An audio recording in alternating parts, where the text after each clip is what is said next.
friend, finish this sentence. I'll be happy when. Did you answer anything other than I can be happy now? If what came to mind was you'll be happy once you get a job or a promotion or a follower count or when some weight is lost, when you fall in love, when you feel heard, when you can get some rest or get some help, then we need to talk. Hello and welcome to Torches, Yoga and Mindfulness. I'm Lauren and I'll be your coach. And we are back today for skill number 5 of the 8 skills of mindfulness.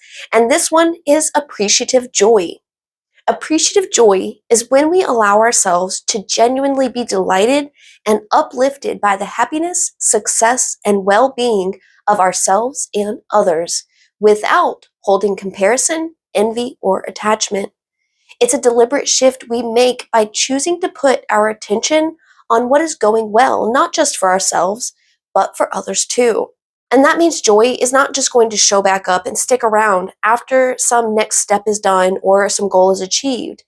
Let's say you find your person. You may go through the honeymoon phase, but number one, your happiness is not someone else's responsibility.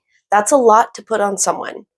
And number two, the loneliness you felt before the relationship will be replaced with insecurities that they will leave like someone else in the past has, or a fear that they are cheating, or just an underlying fear that you will be single again, and it's going to influence your connection. If I want to run a marathon, I'm going to train for a marathon, months, maybe even years in advance. I don't really know because I'm more of a Netflix marathon type of girl and not the running type, but the same goes for our perspective, our outlook, and our mindset. There's another mindset I want to talk about that appreciative joy can dissolve as well, and that is a scarcity mindset. When we are stuck in a scarcity mindset, we have this fear-based feeling that there just isn't enough to go around. Not enough success, not enough love, money, time, peace, beauty, rest. But a scarcity mindset isn't something your brain came up with all on its own. It certainly contributes in its own messy way, but maybe you've been through lean times. You've lived with little to none. Or there is this fear that just because you have it now, it will go away like something else has before. These past experiences have created pathways in your brain that keep us in this hurtful spiral. Over time, this kind of mindset makes us distance ourselves from others because if we see them experiencing joy, it triggers a pain in ourselves. It can leave us feeling left behind or inadequate. Appreciative joy nurtures within us connection, gratitude, and abundance. And here's the empowering part. Just like training for a marathon, we can train our brains to see joy. And science backs this up. Our brain has a process called confirmation bias, which filters our reality based on what we already believe. This means when we get stuck on an idea or belief, our brain seeks out information to confirm that belief, and it will literally ignore any facts that contradict it, which can be great for us if we are bringing intention and awareness to our thoughts. So if you're telling yourself, I'll be happy when, your brain actively starts ignoring all the good in your life right now and will only pay attention to and remember things or events that reinforce the belief that you can't be happy now. Or if we habitually think, nothing good ever happens for me, then our brains will filter out evidence of the contrary. It will filter out of our awareness and our memory any good thing that happens to us, big or small. And it will only notice and remember moments that reinforce that disappointment, that defeat, and that hurt. Appreciative joy interrupts this default habit loop. When we intentionally celebrate joy, even for someone else, we start training our attention to notice possibility instead of proof of limitations. With practice, this reprograms our internal dialogue from one of loneliness and scarcity to one of connection and abundance.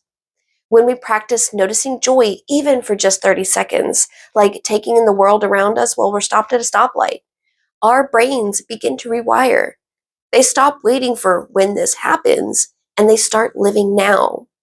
When I don't limit my happiness to a future version of me, it widens my perspective now. It makes me available to witness these moments. Now, I do have 5 practices for you to retrain your brain and to sharpen your appreciative joy skill. But before we get into those, let's talk about how they work. You may remember a few weeks back on skill number 2, compassion, we talked about mirror neurons.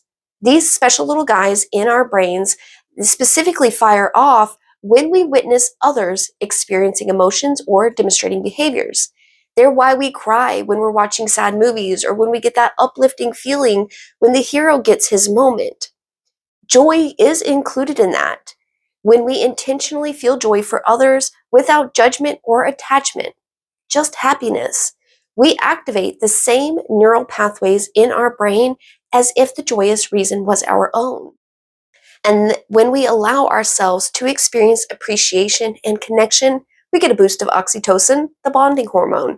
So it's literally rewiring our nervous system to feel more trust and safety with others when it comes to our emotions and our lives. Another process of the brain is that is impacted, and one we've talked about before, is the DMN, the default mode network. And that process helps us with our self-reflection and interpreting emotions from ourselves and others. It really does play a very crucial role in our sense of self, but it can get carried away.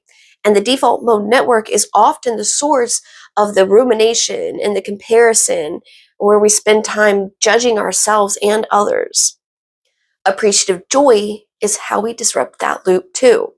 And the more we intentionally disrupt it, the less it will visit. And something else I mention often is neuroplasticity. Our brains don't just fire off randomly, they follow patterns. And those patterns get stronger the more we repeat them. And while the brain can adapt, if it's left to its own devices, it tends to just stick to the familiar routes. Now, the practices I have for you today, they're not just feel-good moments to cope with whatever's going on. They actually create new pathways that steer us towards connection, abundance, and possibility. And it'll reinforce thoughts like, there is enough time, love, money, whatever. I can feel whole without being first. So your homework is to pick at least one practice and do it every day for the next week. Write a sticky note on and put it on your mirror or in your wallet, or set a daily alarm on your phone to help you remember. I've got 4 practices today, and I am saving the best for last. But let's start with a really powerful one for reframing and starting those new neural pathways. This one is great because we can use what we are already feeling to help shift our mindset. When you notice a sense of envy or wondering, why them and not me, no need to beat yourself up for taking that route initially, because now you have an organic, powerful opportunity to rewire your brain or thought process with 3 easy steps. Pause. And if it helps to pull your brain out of the loop, bring your attention to your breath. Then label the thought or emotion. For instance, this is a thought of jealousy, or this is a feeling of self-doubt. And say quietly to yourself, joy is infinite and it includes me. And if it feels right, you can add a dose of compassionate self-touch and place a comforting hand over your heart while you say that in peace. And that's it. When you've done this, you have successfully brought in your awareness to notice the thoughts. You've created distance between you and the thought, the mental event, so that you don't identify with it. And you've started a new neural pathway for your brain to follow in the future. So while this, and really all the practices I share on here, may seem small and insignificant, they are actually doing a lot of work behind the scenes. All right, practice number 2 is what I call the happy little scroll while you're scrolling through your socials. The practice is to pick at least 5 posts that celebrate others' wins, arts, success, or just simple joy. And comment only with genuine appreciative joy. Like, I'm so glad you had this experience, or just a simple way to go. Not only does this practice help train our brains to seek the good, it also plants seeds of kindness. Your words will boost the mood of another person, and that will ripple outward. Practice number 3 is one of my favorites. I call it the 2% practice, and it's a great one to combat that I'll be happy when feeling and rewire for joy. This one can be done anytime where you've caught yourself in that thought. Or you can set aside time to sit with whatever it was that came up for you at the start of this video when I asked you to complete the sentence. So first, bring to mind whatever it is you're waiting for. Then ask yourself, what feeling am I hoping that gives me? Do you imagine this future you feels lighter, more confident, secure, or accepted, or loved, or complete?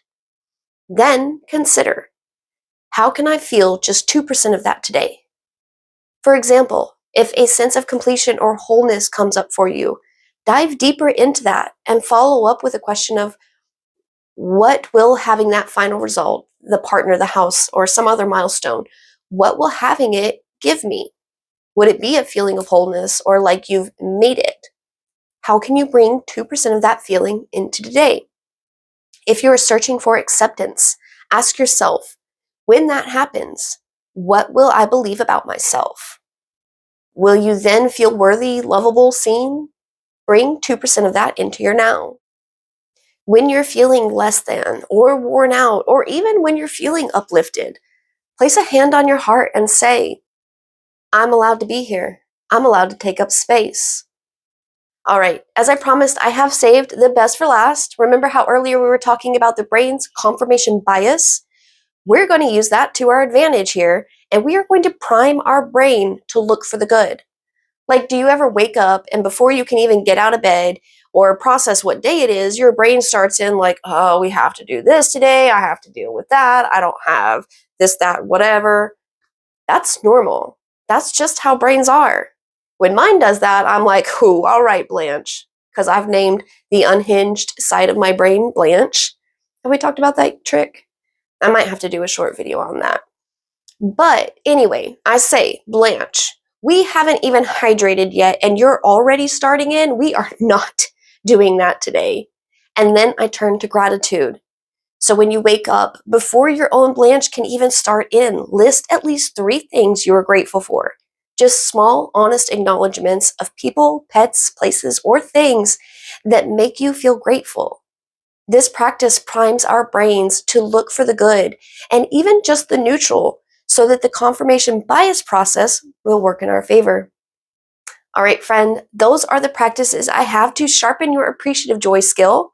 I also have a guided meditation to help you connect with and explore your own joy. I'll have it linked in the description below, so make sure you check that out. And join us next week for skill number 6, inner calm. Thank you so much for sharing a piece of your day with me, friends. Stay present, stay kind to yourself, and I will see you soon.